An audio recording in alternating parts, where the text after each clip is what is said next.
Друзья, приветствую вас! И мы продолжаем наше глубокое погружение в познание истины. И немножко подытожим то, что мы прошли. Итак, в предыдущих наших встречах мы узнали о том, как формируется сознание, плавно погружаясь из божественного мира, теряя по сути связь с своей идентичностью божественной, но обретая индивидуальную способность осознания всего окружающего. Мы проговорили о том, что сознание у нас проходит через минеральный мир, растительный, животный. И, наконец, оно реализуется в человеке с максимальной осознанностью относительно этих миров, но одновременно и с максимальной удаленностью от Бога, от связи с Божественным. Мы уже понимаем, что это некая необходимость.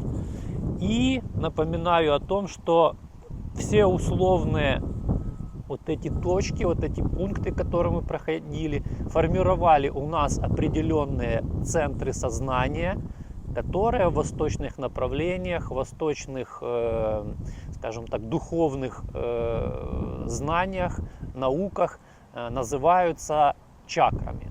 Но по сути это центры сознания, которые у нас формировались в процессе инволюции духа и эволюции сознания. Скажу сразу о том, что на сегодняшний день человечество, вот в целом, из вашего окружения, от тех, кто смотрит это видео и так далее, подошло уже к некому пику своего сознания, некому переходу. Но это в эталонном состоянии, мы будем об этом говорить. Но на самом деле оно находится на более низких уровнях, потому что оно просто об этом не знает. Почему, мы тоже будем об этом говорить немножко позже. И тут хотелось бы привести такой пример, вот библейский пример, который вот очень показывает этап нашего перехода в человеческое состояние. Дело в том, что вы помните, да, был Адам, Ева, они жили в прекрасном саду, в прекрасном живописном месте природном. И тут они пробуют яблоко познания и вдруг осознают, что они голые, что они грешные, и они теряют этот рай. И многие трактуют этот момент, что вот человек нарушил что-то, прошел там против Бога там, и не послушался, и за это изгнали его из рая, заодно изгнали всех остальных животных тоже, ну, как бы, и так далее. А чё? Но на самом деле это иносказательный образ, который на самом деле очень полностью объясняется, когда мы подходим с точки зрения, которую вот мы описываем, мы все понимаем. И я вот смотрел видео такое, путешественник Дмитрий Комаров, и он показывает свое путешествие в леса Бразилии, где он общается, там это была передача о племенах, которые еще находятся в лесу, не социализировались до конца. И он находит нескольких этих индейцев, которые уже вступили в контакт с цивилизованным миром и начинают уже совсем цивилизованным миром контактировать. И он их спрашивает, вот, а как же, как вы себя чувствуете? Вы счастливы, что вы наконец? Они говорят, нет, мы несчастны. Они говорят, мы жили как в раю, а теперь мы имеем кучу проблем, Они говорят, мы себе жили, охотились, там, убивали друг друга. А сейчас, говорит, убивать никого нельзя, какие-то правила, какая-то одежда. Это я к чему рассказываю? Ну, во-первых, сознание человечества, оно неоднородно в своем состоянии. То есть эти индейцы, которые он говорит, они как раз находятся, они только-только подошли к вот этому этапу перехода, фактически, ну, я имею в виду их несознание, из животного в человеческий мир. И они говорят, мы жили как в раю. Вот там не просто слово в слово это повторяют. А сейчас мы его потеряли. То есть это точно описывает то, как вот описывается в Библии. То есть они очеловечиваются и теряют тот рай, которым у них было все просто, все естественно на животном уровне. А сейчас у них как бы очень много проблем. Но это предыстория о том, чтобы вы понимали, как это все происходит, а мы движемся далее. И вы уже как бы понимаете, да, о том, что это не является конечной точкой нашего развития и идеи Бога, которую Он заложил и движет при созидании сознания, при созидании всего сущего. Кто знаком с восточными направлениями, знают, да, о том, что у нас кроме анахаты есть другие чакры. И здесь уже как раз начинаются другие уровни сознания. Далее сознание получает некий импульс и начинает возвращаться немножко вверх. Но вот как раз наше видео будет посвящено тому, каким образом это происходит. Дело в том, что Бог намного мудрее, чем многим из нас, чем всем из нас как бы это представляется. И он понимает о том, что ним было задумано, этот мир был задуман как некой школой роста и реализации сознания. И он понимает, что человечество по необходимости, предусмотренной Богом, потеряло эту связь, и ее нужно возвращать. И вот здесь как раз приходит нам на помощь души, которые прошли уже эти этапы инволюции и эволюции, души, которые уже находятся в более божественном сознании. Это святые, это посвященные, которые по факту исполнили, скажем так, идею и цель пребывания своего в этом мире, в этом времени, на этом этапе развития, но они как из состояния любви, из состояния понимания и помощи другим в развитии приходят в этот мир и несут этот свет, дают эти знания. Таких посвященных очень много, они есть во всех религиях, во всех направлениях. Это, вы знаете, Христос, естественно, это из культуры, в которой я родился. Это Мухаммед из мусульманского направления. Это Кришна и много-много других. Они приходят к человечеству и говорят: друзья, вы потерялись. У нас есть более высокие задачи, чем просто выживание в материальном мире и охота за, скажем, ресурсами и себе подобными. Давайте возвращаться. Естественно,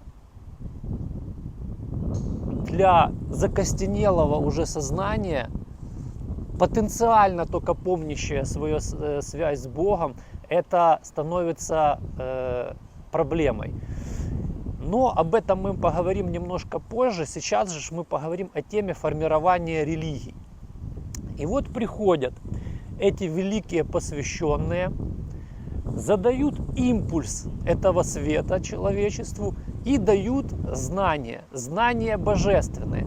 Причем они приходят и дают эти знания с учетом времени и этапа развития цивилизации. Например, приходит великий посвященный Моисей. В то время, когда пришел Моисей, человечество по факту, как подобно вот из видео я рассказывал этим индейцам из амазонских лесов, оно только подошло вот к этому уровню. Это был животный такой племенной уровень. То есть кто-то там своим, скажем так, племенем захватил другое, побежал туда. Было неупорядочено не взаимоотношения между людьми, не взаимоотношения мужчинами и женщинами. И приходит Моисей и говорит: друзья, а теперь будем жить по-другому. Есть закон.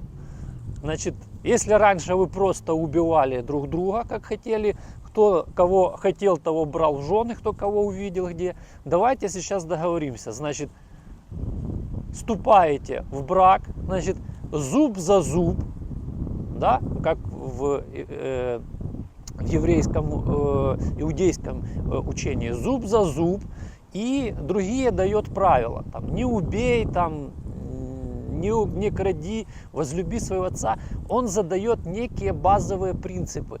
Еще о высоком божественном как бы знании не идет речь. Мы поговорим об этом дальше. Но он задает некие базовые принципы из какого? Из своего духовного состояния, для того, чтобы человечество подтянуть дальше, на следующий уровень. И человечество понемножку хочет, не хочет, кто-то, естественно, сопротивляется, кто-то хочет поднять бунт, его свергнуть и так далее. Человечество против этого. Но так или иначе, время, как божественные жернова, перемалывает все, и понемножку человечество начинает идти в это развитие. Далее приходит много пророков, много святых, которые плавно подводят к следующему этапу. Это все происходит веками, это все происходит многими воплощениями человеческими. Ну далее, к примеру, приходит Христос. И что говорит Христос? Говорит: друзья, зуб за зуб хорошо, но что? Нужно идти дальше. Что он говорит? А теперь, вот когда вы порядок некий вот обрели, теперь нужно научиться выражать любовь, независимо от того, зуб за зуб, там, или глаз за глаз, там, и так далее. И он своим примером задает новый этап, новый уровень развития сознания. Что происходит в обществе? Как и с Моисеем, все бунтуют. Как же так? Нам Моисей дал закон, а ты кто такой? Он говорит: он дал вам закон, говорит, я же пришел его исполнить. То есть не просто его формально выполнять, а идти дальше. И он говорит: главное не формальное ваше выполнение закона, главное суть, для чего он вам дал. Вы потеряли суть, для чего он вам его дал. И приносит как бы себя, по сути, как жертву, показывая пример нового этапа развития. Мы об этом будем говорить еще более подробно позже, но здесь самый главный принцип. Значит, когда приходят все эти посвященные, Моисей, Христос, Будда, Кришна, они приходят в высшем духовном состоянии. То есть при своем развитом сознании они при этом находятся в абсолютной связи с Божественным, в абсолютной связи с Богом. И давая эти знания, передавая их человечеству, они это не просто какое-то формальное исполнение, формальное повторение. Это оно выходит из ихнего состояния божественного.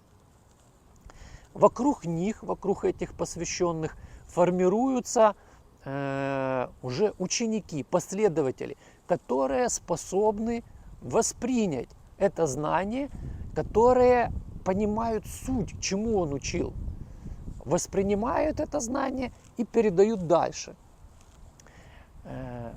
Но что происходит далее? На каком-то этапе, это примерно где-то около 300 лет после прихождения посвященного великого, который передает эти знания, ученики понимают о том, что нужно это все записать, сформировать.